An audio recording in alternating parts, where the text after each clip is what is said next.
ক্লাবের ভেতরে ভাঙচুর করা হচ্ছে, দুই পক্ষের মধ্যে বচসা। এবং পরবর্তী সময় আমরা যখন এসে পৌঁছালাম বারবার দেখলাম যে এখানে কিন্তু দুপক্ষের মধ্যে বলা হচ্ছে ক্লাবের মধ্যেই যে দুপক্ষ তাদের মধ্যেই বচসা তৈরি হয়, সেখানে মারপিট হয়, ভয়ঙ্কর ভাবে একজনকে মারা হয়, আবার পরবর্তী সময় মারপিট শুরু হয় এবং তারপরে কেন্দ্রীয় বাহিনী কিন্তু তারা নিজেদের কাজ করতে শুরু করে। এই মুহূর্তে আমরা দাঁড়িয়ে আছি সুরসী সংঘ ক্লাব, সেই ক্লাবের সামনে।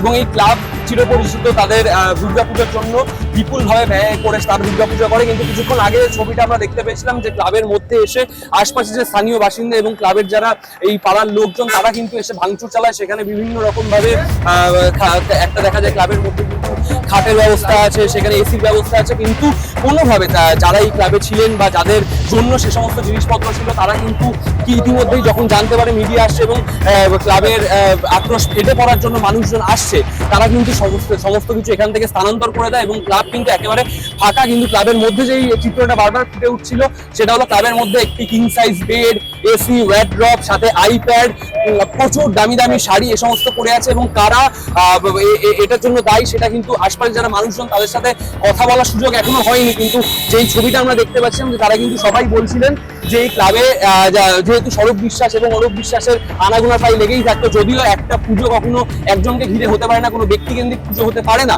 কিন্তু তবুও কিন্তু এই ক্লাব কিন্তু বলা যায় যে অরূপ বিশ্বাসের পুজো বলে পরিচিত ছিল। এবং সেই জন্য তাদের ওপরই বারবার কটাক্ষ করা হচ্ছে এবং আঙুল তোলা হচ্ছে যে তারা তাদের যারা আশপাশের নিকটবর্তী মানুষজন তাদের নিয়েই ক্লাবে এসে বিশেষ সময় কাটাতেন। এবং বিশেষ সময় মানে কি এবং আশপাশের মানুষজন কি বলতেন সেটা আপনারা সবাই দেখেছেন, সবাই জানেন।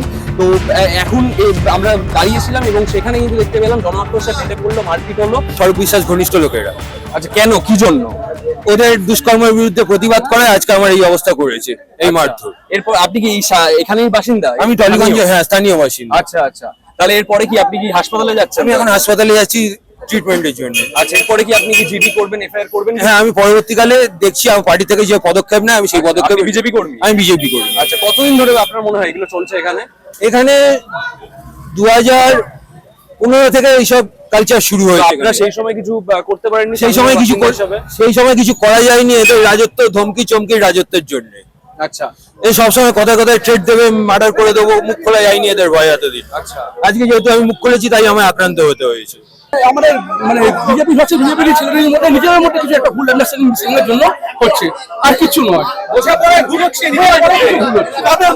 যাকে যাকে ঢুকতে দেখা গেল সেটাই ক্লাবেরই, ক্লাবের ভেতরে ঢুকেছে।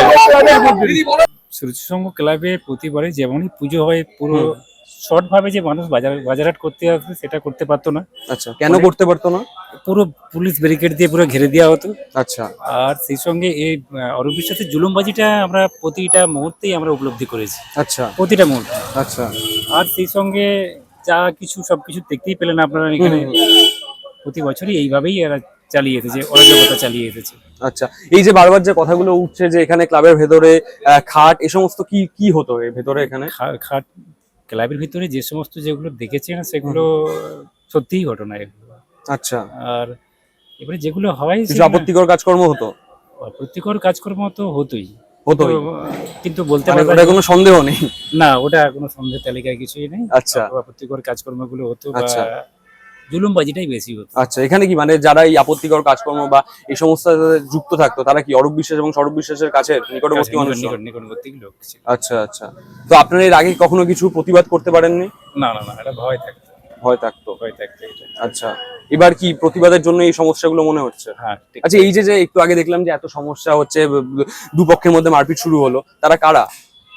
এরা তো তৃণমূলেরই লোক ছিল। তৃণমূলেরই দুপক্ষের মধ্যে তৃণমূল ছিল, ওনারা জবরদস্তি এখানে এসেছিল। আচ্ছা, জবরদস্তি। আচ্ছা, যারা এসেছিল তারা কি স্থানীয়? এখানকার স্থানীয় অরূপ বিশ্বাসের একদম খাস লোক ছিল তারা। আচ্ছা, কেন ঢুকতে পারতেন না কেন? পুলিশ বললো আরে উনি জায়গায় উনি দেবেন না, বলে না আপনার কার্ড দেখান, দেখান। হ্যাঁ, এরকম মানে আপনি স্থানীয় মানুষ হয়েও ভেতরে ঢুকতে পারতেন? পাশেই আমি রেসিডেন্ট, সেই জন্য আমরা যন্ত্রণা, এই যে কদিন পুজো হতো না, মানে এত যন্ত্রণা, সারা রাত্রির ধরে আমার শাশুড়ি মা ছিল সেই পাশেই আখমারায়ের আওয়াজ সারা রাত্রি ধরে ঘাং ঢাং ঢাং করে। যত দিন যাচ্ছে লোক বেড়েছে, প্রথম এতটা ছিল না, এটা আচ্ছা একটা ফ্যামিলি মতন ছিল লোকজন যতদিন দেখছি। কিন্তু যত দিন গেছে দেখছি যে ওটা ওদের হাতে চলে গেছে, অন্যান্য প্রচুর লোকজন তাদের হচ্ছে। আচ্ছা, এই ক্লাবের ভেতরে যে বারবার ছবিটা ফুটে উঠছে যে ভেতরে বড় বড় খাট, এসি, দামি দামি জিনিসপত্র, এই বাড়িটাও ক্লাবটাও তো রিসেন্টলি কিছুদিন হলো হয়েছে। আচ্ছা এটা ওই এনক্রোচমেন্ট পাশের যে বিল্ডিং এ তাদের সাথে মানে একটা সেটিং টেটিং হয়ে ওরা একটু এক্সটেনশন করেছে, আচ্ছা তারপরে ওকে এরা জায়গা দিয়েছে। আচ্ছা। পুরোটাই তো এদের একটা কর্পোরেশন এদের আন্ডারে ছিল, এরা করেছে আমার যেটা মনে হয়। এই যে যে বিভিন্ন রকমের আমরা চিত্র এতক্ষণ দেখতে পেলাম যে এই ক্লাবের ভেতরে কিন্তু খাট, আসবাবপত্র, তারপর এসি, তারপর আলমারি, প্রচুর শাড়ি, দামি দামি মোবাইল ফোন, আইপ্যাড, আইফোন, এ সমস্ত কিন্তু পড়ে আছে। এবং বারবার যারা আশপাশের লোকজন তাদের সাথে যে কথা বলে বুঝলাম, এবং তাদের মতে কিন্তু যে স্বরূপ বিশ্বাস এবং অরূপ বিশ্বাসের যারা নিকটবর্তী মানুষজন ছিলেন তারা কিন্তু এখানে আসতেন এবং এখানে বিশেষ সময় কাটাতেন, এবং সেই জন্যই কিন্তু এই সমস্ত শাড়িগুলো, এই সমস্ত আইপ্যাড, বড় বড় জিনিসপত্র, এছাড়া দামি দামি যে উপহারগুলো তাদের জন্য কিন্তু বিশেষভাবে রাখা ছিল।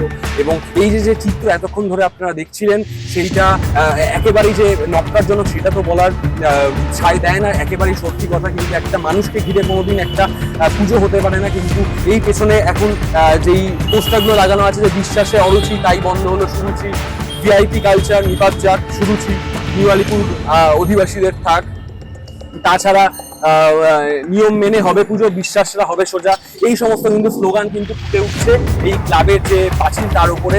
এতক্ষণ আপনারা সুরুচির সঙ্গে আমরা যে কাভারেজ করলাম সেটাই আপনারা দেখছিলেন। ক্যামেরায় সৌমিক হালদারের সাথে মৃন্ময় চ্যাটার্জি, বাংলা স্পিয়ার, কলকাতা।